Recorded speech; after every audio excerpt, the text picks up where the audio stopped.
tahun, kemudian status pekerjaannya itu sedang tidak bekerja ditambahkannya. Jadi itu yang didata.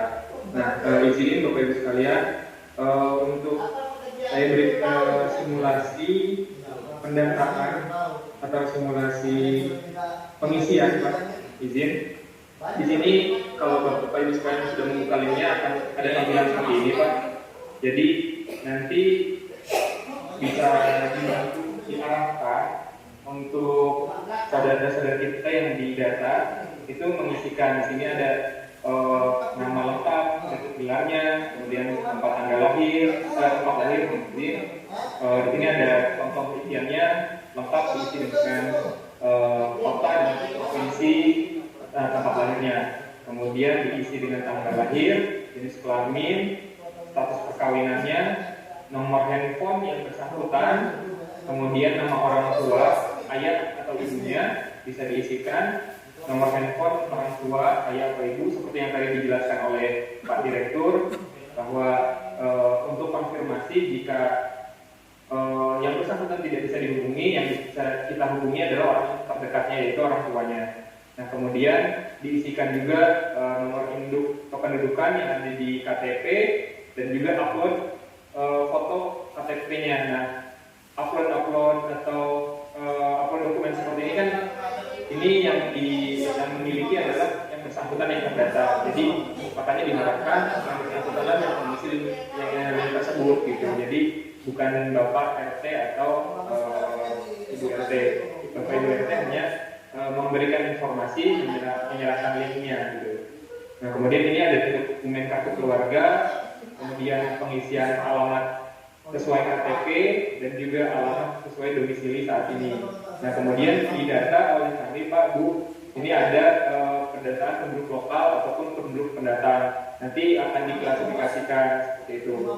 Nah, ini halaman berikutnya nanti akan muncul pilihan kecamatan. Ini dicontohkan dipilih kecamatan desa kelurahan yang ada di Kecamatan Sepaku, dipilih sesuai dengan domisili saat ini berada di mana yang bersangkutan. Dan dicontohkan di sini dipilih Desa Agung Mulyo. Nah, kemudian akan muncul lagi pendidikan terakhir yang ditempuh oleh yang bersangkutan yang didata. Dipilih contohnya adalah yang didata ini seorang lulusan sarjana atau lulusan diploma. Nah, kemudian nanti akan muncul lagi pertanyaan untuk upload bukti ijazah pendidikan terakhirnya jika disesuaikan dengan yang tadi dipilih. Jika dipilihnya SMA, ya ijazah SMA. Jika dipilihnya ijazah D3, diupload ijazah D3-nya.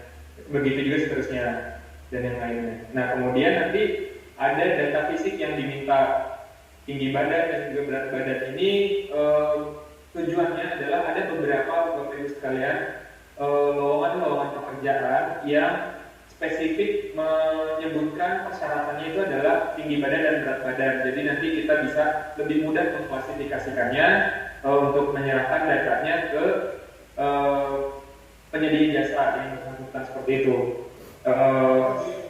Mereview atau mengingatkan kembali bahwa data ini bukan pendataan pembukaan lowongan kerja Bapak Ibu sekalian. Jadi ini hanya pendataan sebagai database nantinya masyarakat di wilayah delineasi IKN yang kondisinya belum bekerja.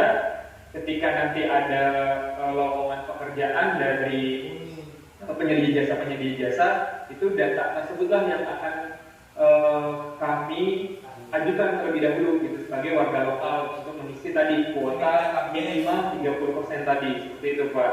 Tetapi yang menyeleksi pada akhirnya adalah dari pihak penyedia jasa tersebut. Nantinya kami hanya akan memberikan data seperti itu. Nah, selanjutnya ini ada status pekerjaan saat ini, apakah belum bekerja, sudah bekerja tetapi musiman, atau sudah bekerja karyawan tetap. Nanti yang menjadi prioritas untuk diberikan datanya adalah yang belum bekerja, Bapak Ibu sekalian. Karena ini data-data yang masuk, yang sudah masuk saat ini, ada yang sudah bekerja seperti musiman, ada juga yang sudah bekerja karyawan tetap seperti itu. Kemudian, nah ini bidang jasa yang diminati. Ini yang diminati oleh yang bersangkutan. Misalkan yang bersangkutan ini minat di bidang konstruksi, punya pengalaman di bidang konstruksi, atau yang lain, misalkan ini diambil contohnya di bidang konstruksi saja seperti itu. Nah, nanti diisikan sesuai dengan apa yang diminati oleh yang didata, orang yang didata itu. Selanjutnya nanti ada pertanyaan, sudah pernah bekerja atau belum. Jika sudah bekerja, nanti akan ditanyakan berapa lama bekerja. Jika belum, nanti akan ditanyakan apakah sudah pernah mengikuti pelatihan seperti itu atau tidak. Nah, kita lihat pertanyaan jika dipilih sudah pernah bekerja. Nah, jika sudah pernah bekerja, ya pertanyaan yang akan muncul adalah pekerjaan apa yang sebelumnya yang pernah dilakukan oleh orang yang didata tersebut. Kemudian lama bekerja sebelumnya itu berapa lama. Nah, sedangkan jika dipilihnya itu belum bekerja, nah nanti akan muncul apakah pernah mengikuti pelatihan sertifikasi kompetensi. Jika iya, nanti akan muncul pertanyaan mengenai sertifikat apa yang dimiliki, itu diuploadkan di dalam pertanyaan tersebut. Kemudian nanti akan muncul dari kondisi fisiknya, yaitu pertanyaan, mohon maaf ini mungkin agak sensitif, tapi ini perlu kami tanyakan di sini, yaitu tentang status disabilitas, karena di Ibu Kota Nusantara. Terima kasih telah menonton tayangan video ini. Semoga terhibur dan sehat panjang umur.